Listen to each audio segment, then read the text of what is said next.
میزان اندیشه. تحلیل و بررسی موضوعهای روز از دیدگاه کارشناسان ساحه.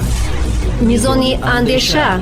برنامه تحلیلی در رادیوی فرهنگ با زیورشاهی اکتمشاه. سلام شنوندگان عزیز، این برنامه نوبتی میزان اندیشه است از موج رادیوی فرهنگ. پیشنهاد شما در برنامه نوبتی وابسته به پیشنهاد گردیدن 10 ساله تحکیم صلح به خاطر نسل‌های آینده صحبت میکنیم. ما را همراه باشید.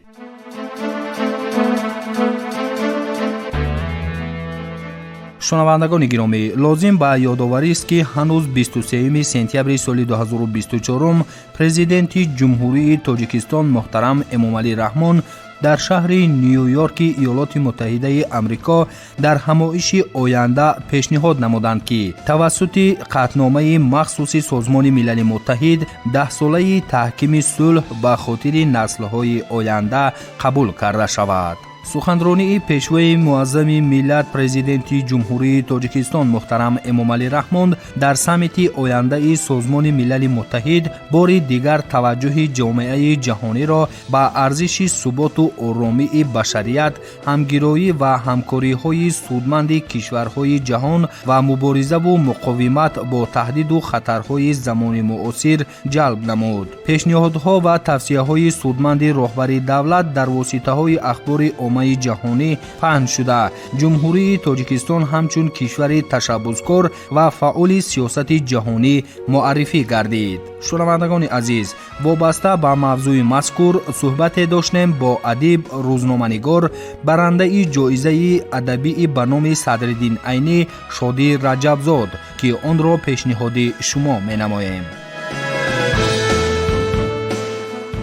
استاد، قبلا شما را خوش آمدید میگویم. میخواستم دایر به اهمیت پیشنهاد 10 ساله تحکیم صلح به خاطر نسل‌های آینده اندیشه هایتان را بیان مینمودید. باید گفت که در تمام دور و زمان، در تمام مرحله های زندگی، بنی بشر با زندگی آزادانه و امن و رفاه بسیار نیاز داشته است. و زندگی تمام مردم اهالی جهان رو ببینیم در درازای تاریخ با وجود جنگ و جنجال ها و مقاومت ها به همین صلح آمده رسیدن. یعنی صلح یک ثروت بی‌بهاست. از این رو اساسگذار صلح و وحدت ملی پیشوای ملت پرزیدنت جمهوری تاجیکستان محترم امامعلی رحمان در شهر نیویورک همین 10 ساله تحکیم صلح را پیشنهاد کرد برای نسل آینده جامعه. و میتوان گفت که همین تحکیم 10 ساله صلح این یک عملی بسیار هم با جسارتانه است، یک عملی بسیار هم گومانیستانه است. یعنی این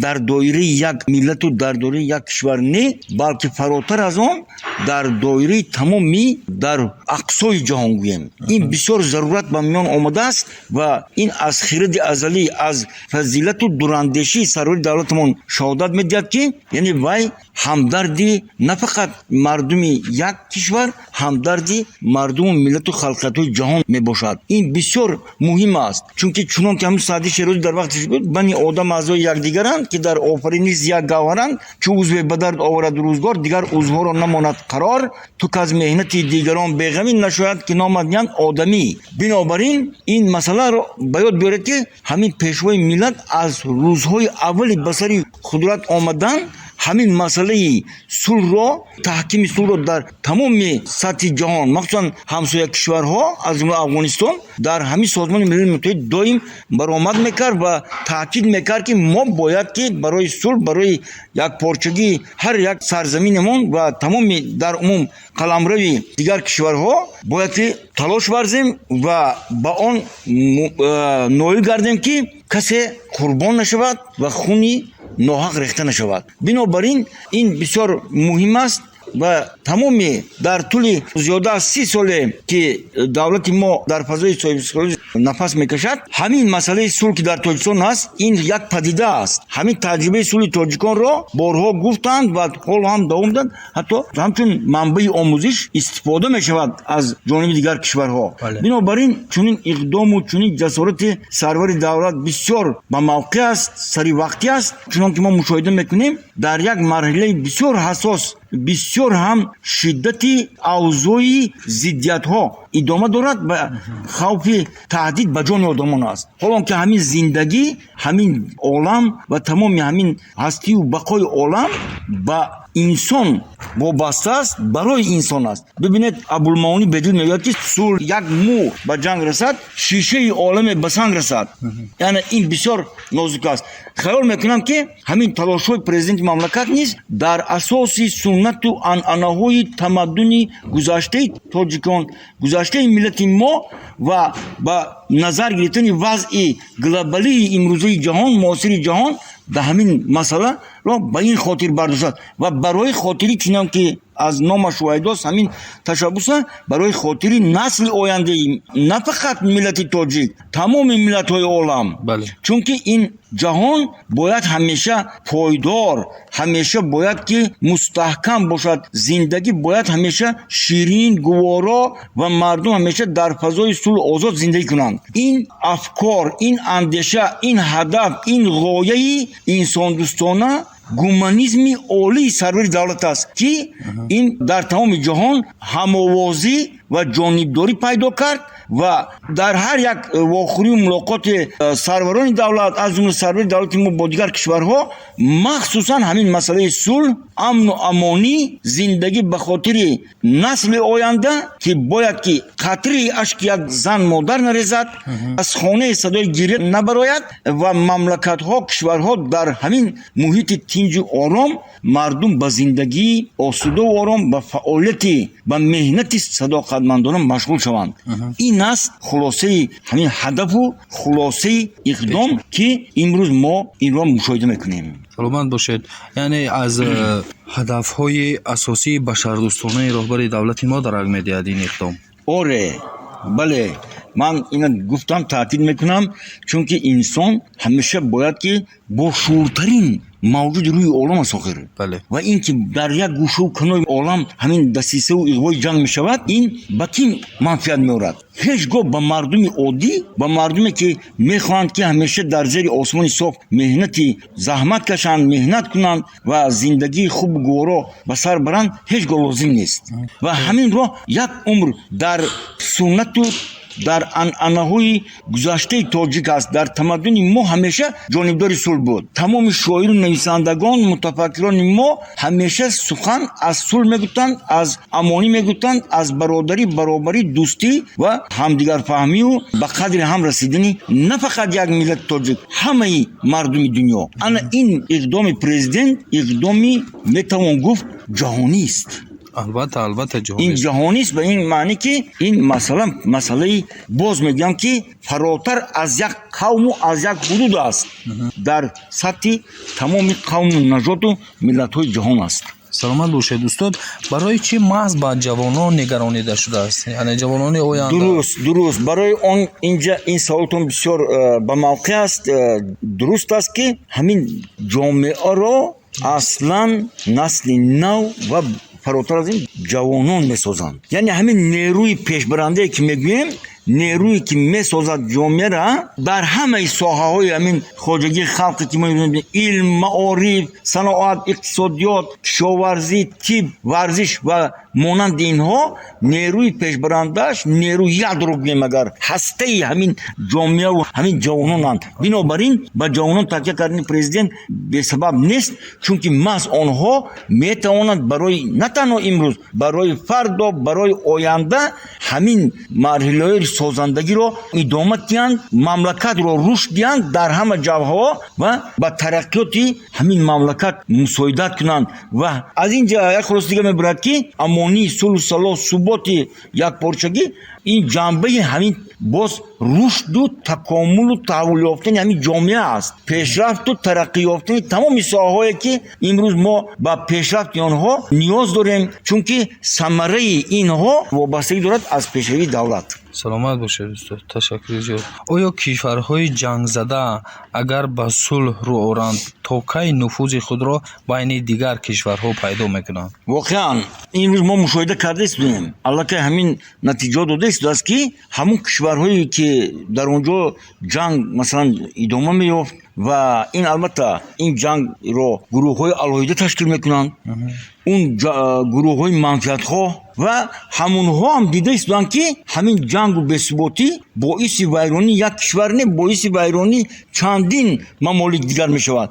بنابراین همون کشورهای جنگ زده خودشان به سر خود در این سمت مقاومت میکنن، مبارزه میبرن که تنها آنها خودشان میتوانند که همین چی میگن وحدت و استقلالیت و یکپارچگی خودشون تامین کنند و بقای همین مملکتشون تامین کنند و برای این آنها واقعا هم به صلح رو میارند، به همین سمت رو میارند که به آنها البته جامعه ترقی کرده پیشرفته جهانی مانند دولت‌هایی که با تحکیم صلح و وحدت مساعدت میکنند، مثلا همین چنان که در بالا گفتیم باز تکرار میشود، جمهوری ما با رهبری سرور دولت محترم امامالی رحمان برای خاطر همین که در این کشورهای جنگ زده آتش جنگ خاموش کرده شود، آنها مثل ما روی ترقی را زینه به زینه طی کنند، انا برای همین خیلی کشورها همین خیلی دولت‌ها مانند مملکت ما مساعدت میکنند و خواهند کرد.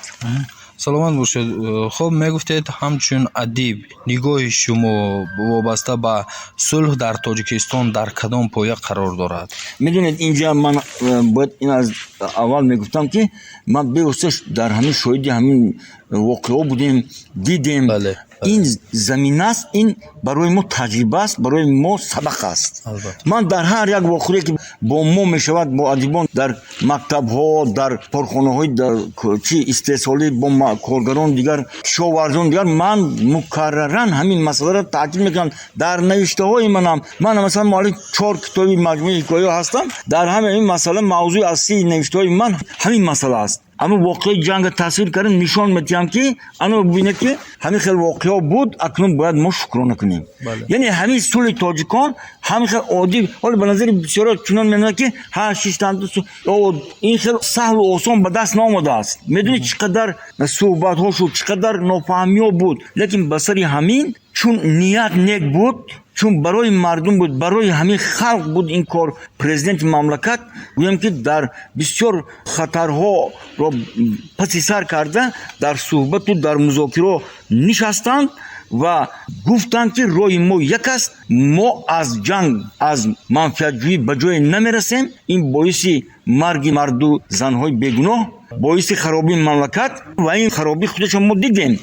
بنابراین به همین موافق شدن و به سبب پرزیدنت اساسگزار صلح و وحدت نمیگویم، چون که همین مشکل گلوبالی جهانی بود، این همین مسئله جنگ پیش روی همین گرفتن و این تجربه است نه فقط برای ما بلکه برای چون که گفتیم برای دیگر کشورها که باید آنها به خلاصه بیان، باید که اندیشه کنند که راه یکی است، راه آبادی، آزادی، ترقی، همین صلح، همین آزادی، یک خنده طفل، یک تبسم مادر. ببینید و مانند این که همین نشانه آن است که جنگ چی است و صلح چی، نمای جنگ چی است و صلح چی میبرد و جنگ چی میبرد. الحذر از خرابی، ما همیشه میگوییم الحذر از آب دیده زن مادر، از آب دیده طفل. برای ما مهم انا همین آسمان صاف، انا همین وضعیت بسیار هم امن و امانی که در جمهوری موجود است و با رهبری پرزیدنت مملکت محترم امامالی رحمان همین کار ادامه می‌یابد و ببینید چقدر در مملکت پیشروی ها شد، چقدر هم در سمت بنیادکاری، هم در سمت سازندگی، هم تربیت کادرهای جوان و ساختمان مثلا نیروگاه‌های برقی آبی از جمله راغون و مانند اینها در ساحه کشاورزی، طب، تندرستی، معارف و علم چنان گفتیم چقدر پیشروی است که این البته در زمینه صلح، در زمینه همین امن و امانی شده است. این هیچ وقت هیچ کس حق حقوق رد کردن ندارد. سلامت باشید استاد. یک سوال آخران در پایه همین صحبتی که داریم با نسل آینده، با جوانان چی گفتنی هستید؟ من بارها گفتم، میگویم، تاکید میکنم که جوانان باید چقدر شکرگزار باشند. یکم پیش از همه شکرگزار باشند. البته به قدر این صلح و وحدت باید که عزیل جان برسند. دوم چقدر کوشا و جویا و پویا باشند. همین میدونید جوانی از همین تجربه ها است. در ادبیات کلاسیکی ما گفتگیم این یک چیز معمول است که نیروی جوانی نیروی بسیار چی میگویند نیروی بزرگ است. به این معنی که вақти талош аст, барои ҷавонон вақти талош аст, вақти омӯзиш аст, вақти сам гузоштан дар пешрафту рушди мамлакат. ба ин маъне ки масалан дар мо бинед боз ҳам бо сарвари давлат чӣ қадар озмунҳо ташкил кардем. ҳамин озмуну олимпиадаву чорабиниҳои фарҳангиву дигару дигар фақат ба хотири ҷавонон аст ки онҳоро такон метиҳад, ангезиш метиҳад. яъне бояд ки агар худ ҳамин хел дар ниҳодшон ҳамин чиз бошаду ҳамон амалӣ накунанд, ин барзарри кор аст. бинобар ин чунон ки бедил мегӯяд ки то фазлу ҳунар оинапардоз нашуд, зиғбол даре ба рӯи кас боз нашуд. бинобар ин ҳамин ҷавонони мо агар сал кӯшиш кунанд, андак агар танбалиро ҳеҷ вақт бояд роҳ надиҳад, кӯшиш кунанд бо роҳи омӯзиш. бинед имрӯз чӣ қадар дар самти технология, дар самти инноватсия мана системаи рақамикунониро пешниҳод кардам президент. ҳамаи ин барои ки бо ҷомеаи ҷаҳонӣ бояд якпову бо як ки мо қадам занем, баробар қадам занем ва ин мамлакатро аз пешрафти саноати иқтисодиёт ба дараҷаи баланд тараққӣ расонем ва боз ҳам ҷавонони ман ба онҳо аз ин минбари баланд гуфтан мехоҳам ки биомӯзанд. ҳамеша якдам аз омӯзиш наосоянд, ҳамеша ҳамин дар як зарраи вақти холӣ ёфтан онро ба корҳои беҳуда камтар сарф кунанд. яъне китоб, илм, омӯзиш. вақте чи фароғатам меёбанд, ба ҳама чӣ вақт мерасад. агар инсон хоҳад, эрнст мегӯяд ки ҳама чиз ба иродаи худи шахс вобаста аст. агар ӯ гӯяд ки ҳамин корҳоро анҷом медиҳам, вай бо иродаи тавоне ки ба ҳамон нерӯи халоқоне ки офаридгор ба ӯ додааст, бешаку шубҳа аз ӯҳдаи ин мебарояд. ман барои ҳамин мегӯям ки ҷавонони мо ҳам ин як бо боварӣ гуфта метавонам ки бешаку шубҳа аз ӯҳдаи ҳамаи ҳамин корҳои дар наздшон гузошта шуда мебароянд ва ин мамлакатро ба як кишвари гулгул шукуфон табдил хоҳанд дод. ин ногузир аст ва бо боварӣ гуфта метавонем. ташаккури зиёд. саломат бошед. барои суҳбати самимии якҷаҳон сипос. миннатдорем. мо ба шумо ҳам сипос мегӯем ки дар ҳамин самт, дар ҳамин мавзӯи бисёр ҳам зарурӣ ки барои ҷомеаи мо, барои насли наврас ва ҷавонон бисёр ҳам аҳамияти бузург дорад ва барои пешрафту рушди маънавиёти онҳо низ як такон мешавад. бисёр мо аз шумо сипосгузор ҳастем. боиси ифтихор аст ки ин пешниҳоди сарвари давлати тоҷикон хусусияти ояндабинӣ ва стратегӣ дошта ба хотири фардои босуботи ҷаҳон нигаронида шудааст. қобили зикр аст ки чунин пешниҳодҳои оянданигарӣ ҳанӯз аз солҳои 2000 дар самти дипломатияи об аз ҷониби президенти ҷумҳурии Тоҷикистон садо дода буд ки имрӯз масъалаи дахлдор ва хосияти умумибашарӣ дорад. дар ҳамоиши оянда асосгузори сулҳу ваҳдати миллӣ пешвои миллат президенти ҷумҳурии Тоҷикистон муҳтарам Эмомалӣ Раҳмон ба сифати сиёсатмадори барҷастаи сатҳи байналмилалӣ роҳҳои асосии бартараф кардани мушкилоти ҷаҳониро таъкид карда, муттаҳидии тамоми кишварҳои ҷаҳонро баҳри ҳамкориҳои созандаву бисёрҷониба муҳим арзёбӣ намуданд. президенти кишвар фармуданд, ҷомеаи ҷаҳонӣ метавонад танҳо тавассути муколама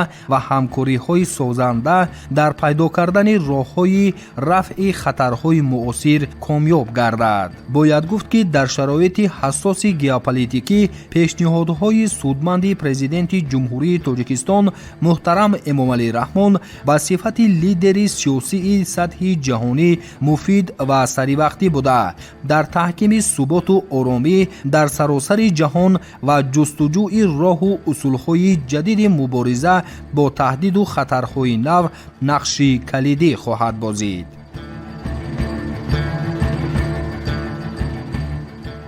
шунавандагони гиромӣ, инҷо барномаи мизони андеша аз радиои Фарҳанг ба анҷом мерасад. муаллиф ва суҳбаторо бо шумо будам Зеваршоҳи Уктамшоҳ. шумо метавонед барномаи моро тариқи сомонаи расмии радиои Фарҳанг ва ҳамчунин аз саҳифаҳои мо дар шабакаҳои иҷтимоии YouTube ва Facebook низ пайгирӣ намоед.